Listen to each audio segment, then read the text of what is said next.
말씀 제목은 하나님은 당신을 포기하지 않으십니다 라는 제목입니다.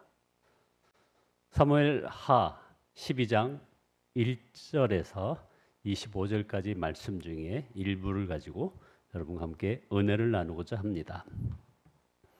오늘 우리 본문은 사무엘하 12장인데 사무엘하 11장에서 다윗은 간음, 거짓말, 살인, 교사 등 10계명의 6가지 계명을 직간접적으로 범하고도 1년간 아무런 문제 없이 보냈습니다. 사무엘하 11장과 12장 사이에는 적어도 1년의 공백기가 있었습니다. 불륜의 대상인 밧세바는 결국 그의 아내가 되었고 그들 사이에서 아이가 태어났습니다. 겉으로는 모든 것이 성공적으로 마무리된 것처럼 보였습니다. 다윗은 완전 범죄에 성공했다고 스스로 위로했을지도 모릅니다. 그는 왕으로서의 성공을 계속 누렸고 그의 끔찍한 죄는 영원히 덮일 것처럼 보였습니다. 그러나 그 기간은 위태로운 침묵의 기간이었습니다. 하나님의 침묵은 결코 죄에 대한 용인이 아니었습니다. 침묵의 시간은 스스로 돌아올 마지막 기회를 주시는 하나님의 인내하시며 기다리시는 기간이었습니다. 그렇다면 그 1년 동안 다윗의 내면은 어떠했을까요? 그는 죄책감으로 매일 밤을 고통 속에 보냈을까요? 아닙니다. 다윗의 양심은 깊은 침묵에 빠졌고 죄에 대한 감각 자체가 무뎌진 영적 불감증 상태였습니다. 어떻게 그럴 수 있지요? 그것은 인간이 가진 자기 기만의 놀라운 능력 때문입니다. 우리는 타인의 죄에는 가혹하고 흉측한 이름을 붙입니다. 똑같은 죄를 자기 자신에게는 그럴듯하고 완곡한 이름으로 바꾸어 부릅니다. 쉽게 말해 내가 하면 로맨스지만 남이 하면 불륜입니다. 즉 내로남불입니다. 내가 돈을 아끼면 근검전략이죠. 신중함입니다. 남이 돈을 아끼면 인색함과 탐욕이라고 정죄합니다. 내가 화를 내는 것은 정의로운 분노 이렇게 얘기하죠. 그러나 남이 화를 내면 분노 조절 장애라고 부릅니다. 바로 이것이 인간의 자기 기만입니다. 다윗 역시 지난 1년간 바로 이 자기 기만의 문법 속에 살았을 것입니다. 그는 자신의 행동을 간음이나 살인이라는 이름으로 결코 부르지 않았을 겁니다. 아마도 외로운 왕을 위한 어쩔 수 없는 위로, 국가의 안정을 위해 불가피하게 정치적 결단, 전쟁터에서 발생한 안타까운 희생과 같은 그럴듯한 이름으로 살인, 교사라는 자신의 죄를 포장하며 스스로의 양심을 속였을 것입니다. 이러한 자기 기만이 반복되면 우리의 양심은 어떻게 될까요? 우리의 양심도 무뎌지면 영적으로 볼 수 없게 됩니다. 돼지나 소 축사에 들어가면 어떤가요? 마찬가지입니다. 숨쉬기가 어려울 정도입니다. 그러나 10분만 지나면 어떻게 되죠? 우리의 코는 그 냄새에 익숙해져서 더 이상 아무것도 느끼지 못하게 되죠. 이를 코의 피로라고 부릅니다. 죄의 악취도 마찬가지입니다. 처음에는 양심의 찔림을 주지만 계속 그 안에 거하면 우리는 영적인 후각을 잃어버리고 죄의 악취에 전혀 인지하지 못하게 됩니다. 다윗이 보낸 1년이 바로 이 빛 없는 동굴, 악취 나는 방에서의 시간이었습니다. 그는 하나님의 말씀을 외면하고 성령의 탄식을 무시했고 스스로 만든 합리화라는 어둠 속에 거했습니다. 그 결과 그의 영적인 눈은 멀었고 영적인 코는 마비되었습니다. 그는 자신이 얼마나 끔찍한 죄의 악취 속에 살고 있는지 전혀 분별하지 못하는 그런 상태가 된 것입니다. 바로 그때 하나님은 그 깨지지 않는 침묵을 깨고 먼저 움직이기로 결심하십니다. 왜죠? 하나님은 당신의 자녀를 포기하지 않으시기 때문입니다. 놀랍게도 오늘 본문 1절은 이렇게 시작합니다. 여호와께서 나단을 다윗에게 보내시니. 이것이 바로 우리를 죄 가운데 내버려 두지 않고 포기하지 않으시는 하나님의 추격하는 은혜입니다. 하나님의 부르심을 받은 나단은 왕 앞에 섭니다. 그는 지혜롭게 직설적으로 다윗에게 그의 죄를 고발하지 않습니다. 대신 한편의 이야기로 다윗의 마음 문을 두드립니다. 부유한 자와 가난한 자, 그리고 가난한 자의 모든 것이었던 작은 암양 새끼의 이야기입니다. 어느 날 부유한 자에게 나그네가 찾아왔고 그 나그네를 대접하려고 하는데 자기의 양떼나 소떼로는 아까우니 가난한 사람의 어린 양을 빼앗아다가 자기를 찾아온 사람에게 대접했다는 겁니다. 여러분, 이 나단 선지자의 비유에서 부잣집에 찾아온 나그네는 누구일까요?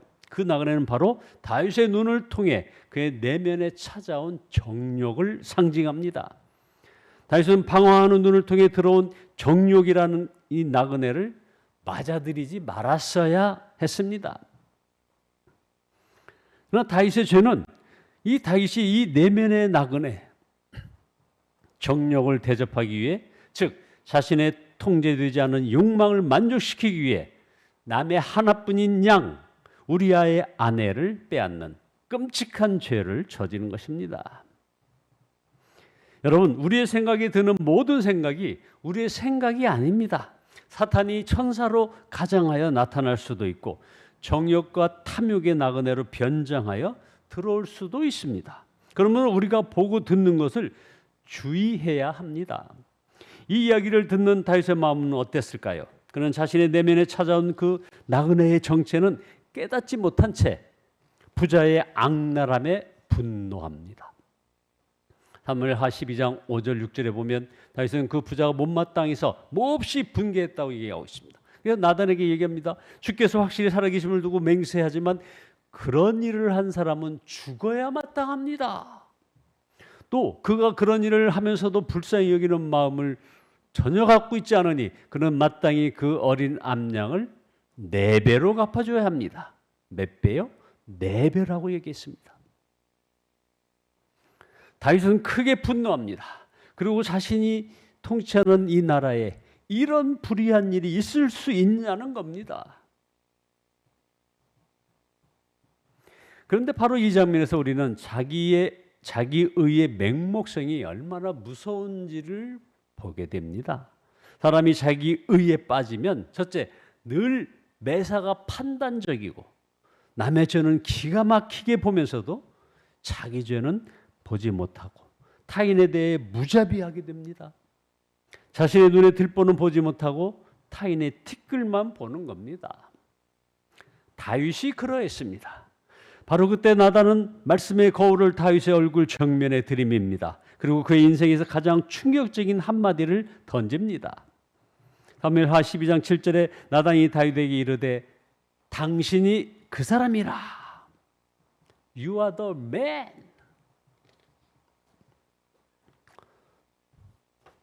그 악랄한 부자는 다름 아닌 바로 다윗이었습니다. 하나님께서는 다윗의 죄를 단순히 간음이나 살인으로 규정하지 않으십니다. 그보다 훨씬 더 근본적인 문제, 즉 내가 나를 업신여기고 가볍게 여겼다고 선언합니다.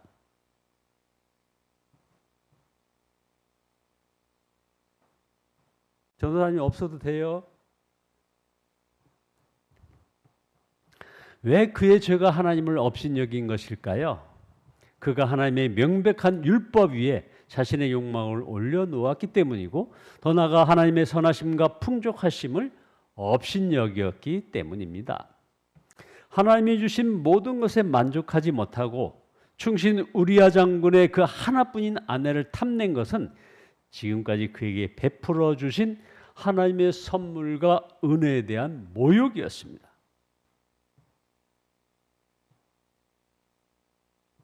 하나님은 다윗에게 필요한 모든 것을 주셨습니다.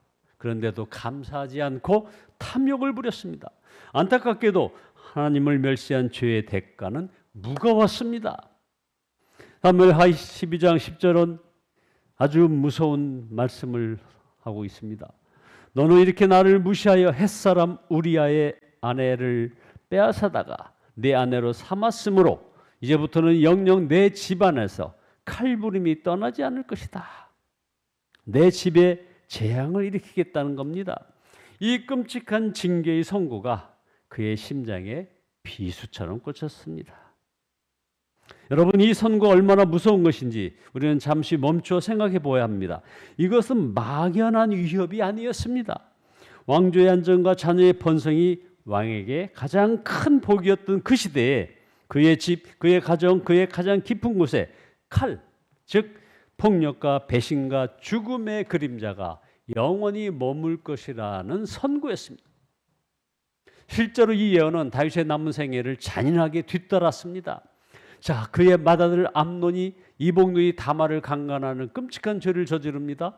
그로 인해 다윗이 가장 사랑했던 아들 압살롬은 이복형이었던 암논을 살해하고 도망자가 됩니다. 그리고 그 압살롬은 결국 아버지에게 칼을 겨누고 반역을 일으킵니다. 결국 다윗은 사랑하는 아들 압살롬이 비참하게 죽는 것을 보며 내 아들 압살롬아, 내 아들 압살롬아 하며 피를 토하는 심정으로 울부짖어야 했습니다.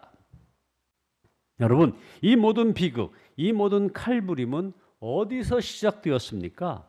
바로 사무엘하 11장 충신 우리야 장군을 향해 휘둘렀던 그 비겁한 칼에서 시작된 그가 뿌린 죄의 끔찍한 열매들이었습니다. 다윗 자신이 아까 우리가 읽은 대로 4배나 갚아줘야 하리라 외쳤던 그 저주가 결국은 다윗의 4아들의 죽음으로 그의 삶에 임하고 만 것입니다. 하나님의 용서는 놀랍지만 죄의 결과는 결코 작거나 가볍지 않습니다. 사랑하는 여러분, 죄를 가벼이 여기지 마십시오. 죄의 대가와 결과는 사망이요 치명적입니다. 자, 이 끔찍한 선고 앞에서 인간이 어떻게 서 있을 수 있겠습니까? 모든 것이 다 끝난 것처럼 보입니다. 다윗의 인생은 이제 저주와 파멸만 남은 듯합니다. 그러나 이 지점에서, 바로 이 지점에서 우리는 성경이 보여주는 가장 놀라운 역설과 마주하게 됩니다. 다윗의 이 말씀의 칼 앞에서 산산조각 났다는 것, 그것은 오히려 그가 버림받지 않았다는 가장 강력한 증거입니다. 왜냐하면 하나님의 은혜는 이미 그 자리에 나단이라는 모습으로 와 있었기 때문입니다. 그의 마음을 깨뜨려 회개로 이끄시는 것, 죄에 무감각한 채 죽어가는 다윗을 내버려 두지 않고 나단을 보내신 것, 바로 그것이 하나님께서 다윗을 포기하지 않으셨다는 증거였습니다. 다윗이 될 수 있었던 것은 나단이 있었기 때문입니다. 자, 여러분에게는 여러분들을 말씀으로 깨트릴 수 있는 나단과 같은 자들이 주위에 있으십니까? 다윗은 다윗의 실상을 드러내주는 나단이 있었기에 그 다윗이 된 겁니다. 나단도 또 다른 나단의 역할을 감당해주는 사람이 있었기에 그 나단이 된 것이겠죠. 여러분들은 말씀으로 여러분의 영적 실상을 드러내줄 나단을 가지고 계셔야 합니다. 우리에게는 하나님이 보내주시는 나단과 같은 동역자들이 반드시 필요합니다. 그로 인해 말씀 앞에 깨어질 수 있어야 하고, 또 깨어지는 것은 오히려 하나님께 버림받지 않았다는 강력한 증거입니다. 하나님의 말씀에 의해 마침내 1년의 침묵을 깬 다윗은 변명하거나 저항하지 않습니다. 사무엘하 12장 13절에 그때 다윗이 나단에게 이르되 내가 주님께 죄를 지었나. 다윗이 나단에게 이르되 내가 여호와께 죄를 범하였노라 하매 나단이 다윗에게 말하되 여호와께서도 당신의 죄를 사하셨나니 그러므로 당신이 죽지 아니하려니와. 반전이죠. 다윗은 단 한마디의 변명도 자기 합리화도 상황 설명도 없이 오직 말씀의 칼 앞에 자신의 심장을 그대로 열어 보였습니다. 그리고 하나님이 다윗이 회개할 때 그의 죄를 용서해 주셨습니다. 사랑하는 여러분, 이 짧은 고백이 어떻게 한 인생을 파멸해서 구원으로 이끄는 전환점이 될 수 있었을까요? 그것은 다윗의 이 고백이 단순한 후회가 아닌 생명으로 이끄는 참된 회개였기 때문입니다. 성경은 우리에게 두 종류의 슬픔이 있다고 말을 하죠. 고린도후서 7장 10절에 하나님의 뜻에 맞게 마음 아파하는 것은 회개를 하게 하여 구원에 이르게 하므로 후회할 것이 없노라. 그러나 세상 일로 마음 아파하는 것은 사망을 이루는 것이니. 결국 모든 슬픔이 다 같은 슬픔이 아니라는 겁니다. 어떤 슬픔은 생명으로, 어떤 슬픔은 사망으로 이어집니다. 다윗의 회개는 유다의 회개가 아닌 베드로의 회개였습니다. 그리고 이것은 바로 그와 사울의 결정적인 차이이기도 합니다. 사울은 책망 앞에 변명하고 자기 합리화라는 동굴 속에 그냥 쑥 들어갑니다. 그러나 다윗은 자신을 고발하는 하나님의 말씀 앞에 온전히 복종하며 자비를 베푸시는 하나님께로 나아갔습니다. 참된 회개는 죄의 수직적인 차원, 즉 나의 죄가 궁극적으로 죽게 범죄하여 악을 행한 것임을 깨닫고 돌이키는 것입니다. 다윗이 뭐라고 했습니까? 내가 죽게 범죄하였도다. 시편 51편 4절에도 내가 죽게만 범죄하여 죄의 목전에 악을 행하였사오니 주께서 말씀하실 때에 의로우시다 하고 주께서 심판하실 때에 순전하시다 하리다. 사실 이 고백은 우리를 불편하게 만듭니다. 그리고 질문하게 합니다.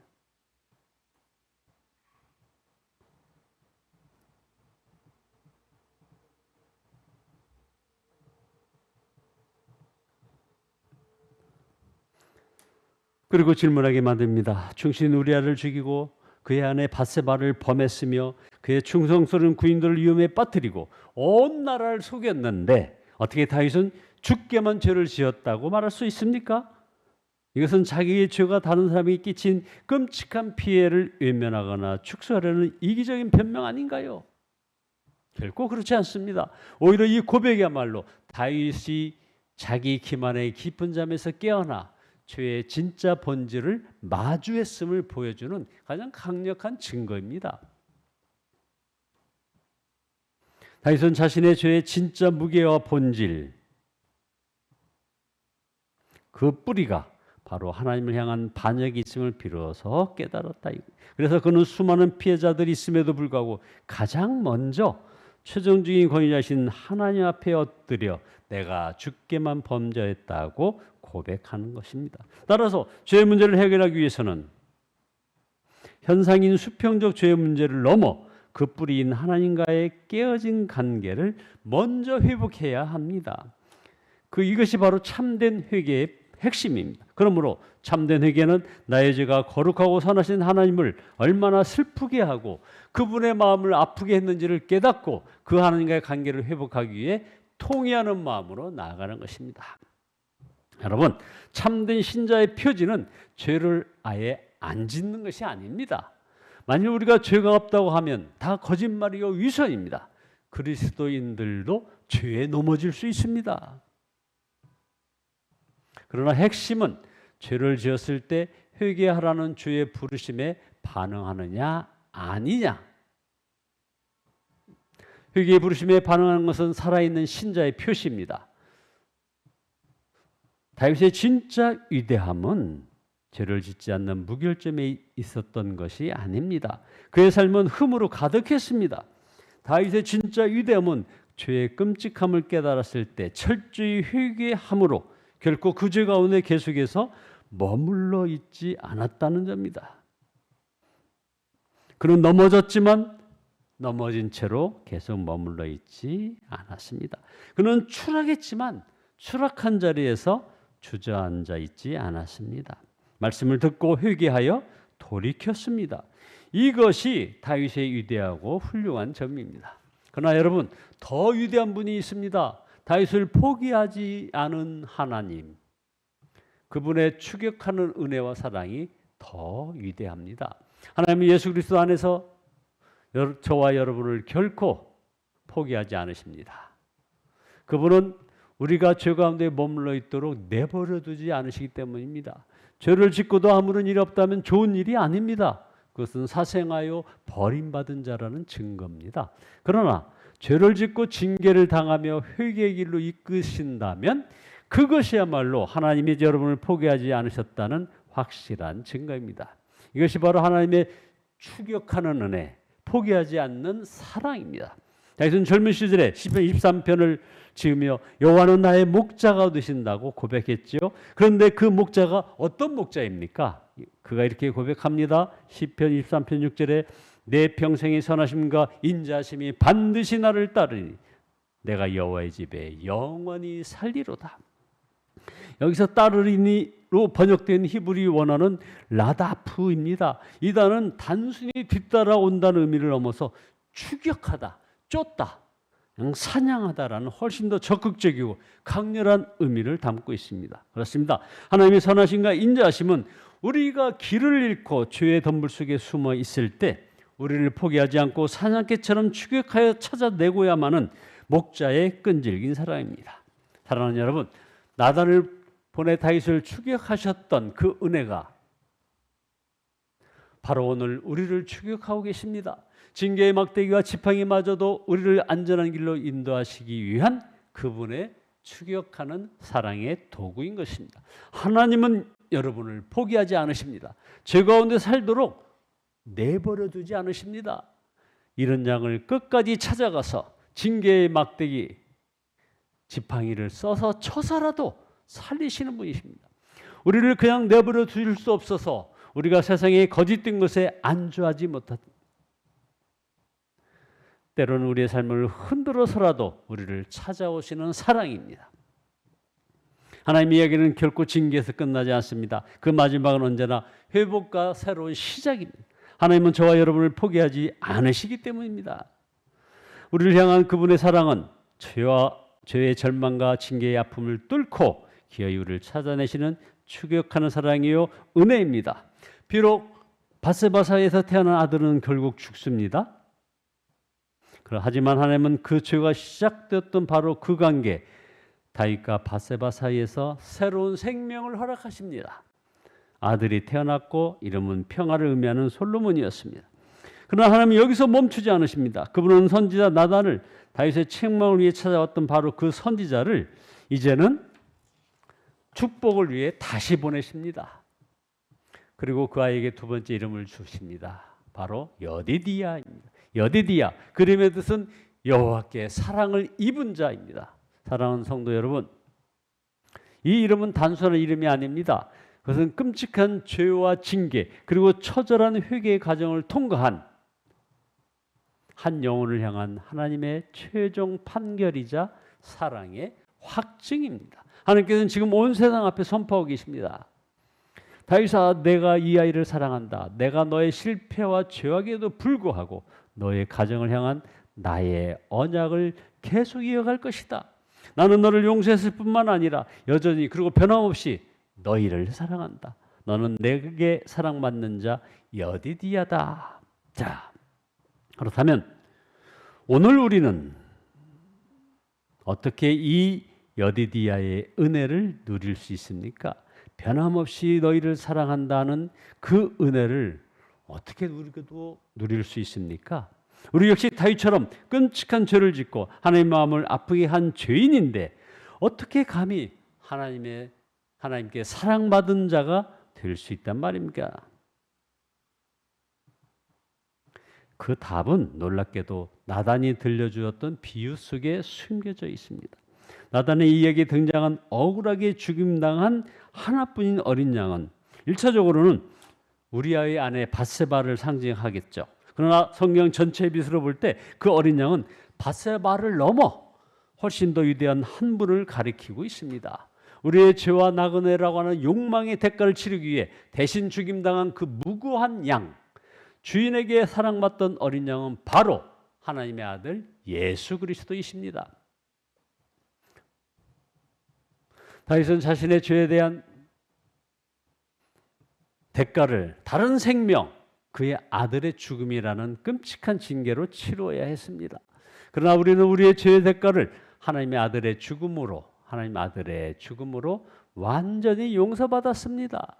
예수께서 우리를 대신하여 하나님의 모든 징계와 형벌을 받으셨기에 우리는 그분의 의를 덧입어 여디디야, 하나님께 사랑받는 자녀가 될 자격을 얻은 것입니다. 여러분, 이것이 바로 우리를 포기하지 않으시는 하나님 이야기의 클라이막스입니다.